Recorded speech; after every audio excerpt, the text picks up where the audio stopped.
update on the GX460. It's been about 6 months. I have about 6,500 miles on it. It's a great truck. I love it. I'd probably buy it again if I could go back and go through it again. I'm going to go through some of the things that I like about it and some of the things I don't, and then some of the modifications I did and what I like and don't like about them. The first thing is the truck itself. It's really great. The only thing that really bugs me is the infotainment center and not having Apple CarPlay. Apple CarPlay, sorry, I'm out here and there's bugs everywhere. Apple CarPlay is a must for me. So I'm either going to do the upgrade that they have for it, or which I'll get into in another video, but we'll see. The 22s do have an updated infotainment center with the Apple CarPlay though, which is really, really nice to have. So besides that, the V8 does good. It has good power. The only bad thing is it does seem a little lazy sometimes when you're pulling a trailer. I did pull a trailer a few times, a car trailer, and if you're not paying attention, then it'll go into higher gear and you don't have any power. So I'm hopefully gonna throw a pedal commander on it and see if that'll help a little bit. It'll help the throttle response and make it less lazy. The next thing I'll probably do, I did pull a trailer with it and it did sag a little bit because I went with the medium duty springs with the lift, and I'll probably throw Timbrens on it. I just emailed them to do a custom height one for the lift, and all they are is a bump stop that you replace the bump stop that's on the factory location, and it has a spring inside it. So normal driving, the truck runs the same, but then when you compress the rear suspension, it will hit the bump stop, and then there's a progressive spring in there which increases the spring rate, which stiffens the ride.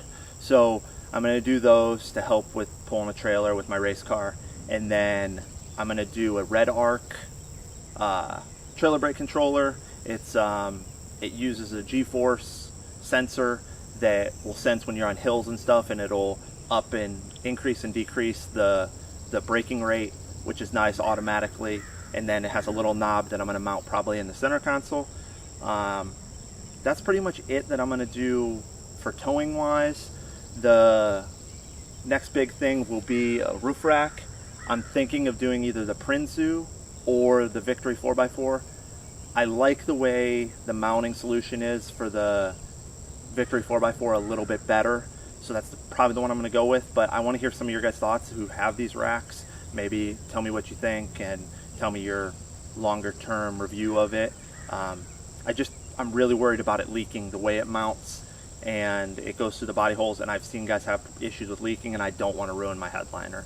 So that's a big deal to me, and I think the blocks with the Victory 4x4 are a little better. So let's go to the lift.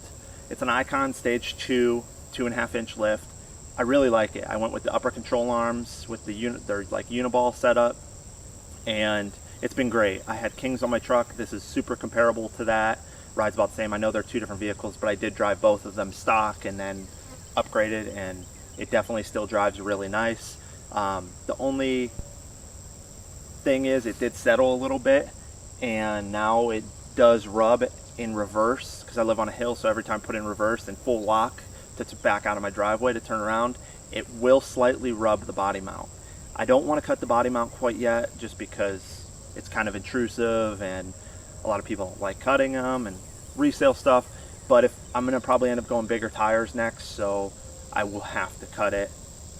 We'll get to there when we get there. Besides that, the suspension is done great. I have no issues mechanically with it. They aren't leaking. They have about 5,000 miles on them. The tires are doing pretty good. They're Falcon Wild Peaks. I've had 3 sets of them in the last year on like her 4Runner, my truck.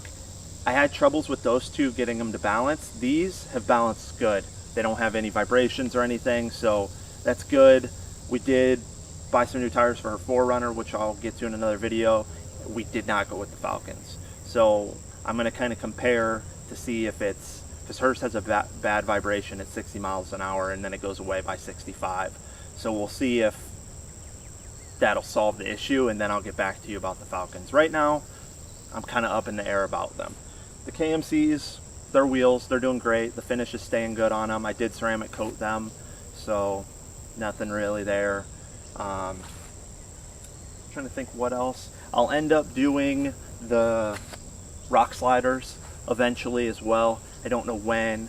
I'm going to do the roof rack next, and then I'd like to do the ladder on the back of the tailgate as well, and then maybe some lighting in the front, some extra lighting, even though the factory headlights are amazing for the 21s, but I'll probably do something in the grill area. They make some cool front bumpers. Might eventually get to that if I get bored, but besides that, great truck. Interior's amazing. So my wife has a 5th gen 4Runner, and they're pretty much the same vehicles, but driving in this and driving in that, both on the Falcons, this is a lot quieter. You can tell the difference with the Lexus, and I know a lot of people don't go over that, but it definitely does have some added sound deadening, and it is a quieter ride, even with the V8 over the 6-cylinder. So thanks for watching, and there will be more content of this coming up. I just wanted to kind of give you guys an update. A lot of people were asking for an update on the suspension. I highly recommend it. It's been doing great. We have the Bilsteins on her 4Runner, the 5100s, and I like them. They're a good budget setup, but if you want to spend a little bit more money, these are definitely the way to go, in my opinion, or maybe even go with a King, but the Icons are definitely good. So thanks for watching, and stay tuned for more.